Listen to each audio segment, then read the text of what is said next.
जो पेट्रोल आप अपनी गाड़ी में डलवाते हैं उसमें पहले से गन्ने का रस मिला है और अब एक ताकतवर लॉबी चाहती है कि आपके घर का चूल्हा भी गन्ने से जले। सुनने में अच्छा लगता है, लेकिन असली सवाल है और किसका फायदा? मार्च 2026 Indian sugar and bio energy manufacturers association ISMA ने सीधे प्राइम मिनिस्टर ऑफिस को एक लेटर लिखा। मांग, इथेनॉल ब्लेंडिंग को E20 से आगे बढ़ाओ और साथ में LPG की जगह घरों में इथेनॉल कुकर स्टोव लाओ। यह खबर द हिंदू में छपी, लेकिन जो इस खबर के पीछे है वो नहीं छपा।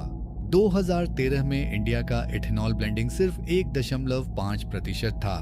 2026 में 20%, यानी आपकी गाड़ी के हर 5 लीटर पेट्रोल में से 1 लीटर गन्ने या मक्के से बना है।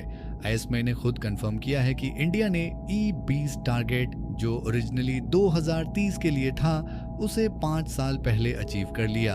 यह अचीवमेंट है, लेकिन अब इंडस्ट्री कह रही है और 2 और ज्यादा। ISMA ने PMO को लेटर में 3 बड़ी मांगें रखी।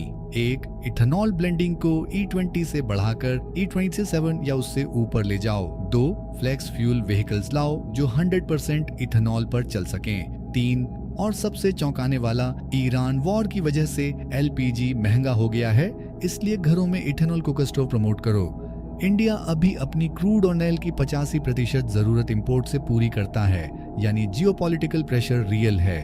अब वो बात जो ISMA का लेटर नहीं बताता।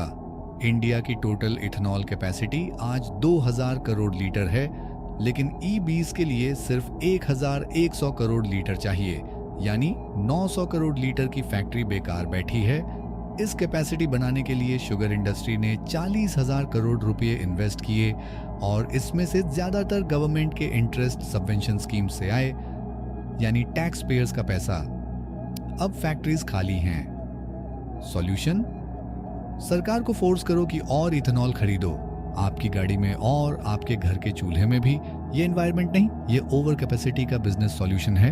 अब एक जरूरी सवाल, इंडिया में शुगर मिल्स कौन चलाता है? महाराष्ट्र में, जो इंडिया का दूसरा सबसे बड़ा शुगर प्रोड्यूसर है, कई मौजूदा और पूर्व मंत्री खुद शुगर मिल ऑनर्स हैं, जो पॉलिसी बनाते हैं और जो पॉलिसी से फायदा उठाते हैं। कहीं वो एक ही तो नहीं, हम किसी का नाम नहीं लेंगे। आप डॉट्स खुद जोड़िए। और किसान जिनके नाम पर यह सब हो रहा है, महाराष्ट्र के मराठवाड़ा में, जो ऑलरेडी ड्रॉट प्रोन है, सुगरकेन ने सिर्फ 4% जमीन में 70% इरिगेशन वाटर खींच लिया है।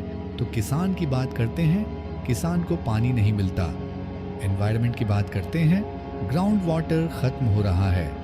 एनर्जी इंडिपेंडेंस की बात करते हैं, 40,000 करोड़ की सब्सिडाइज्ड फैक्ट्रीज खाली हैं। फायदा किसे? आप सोचिए।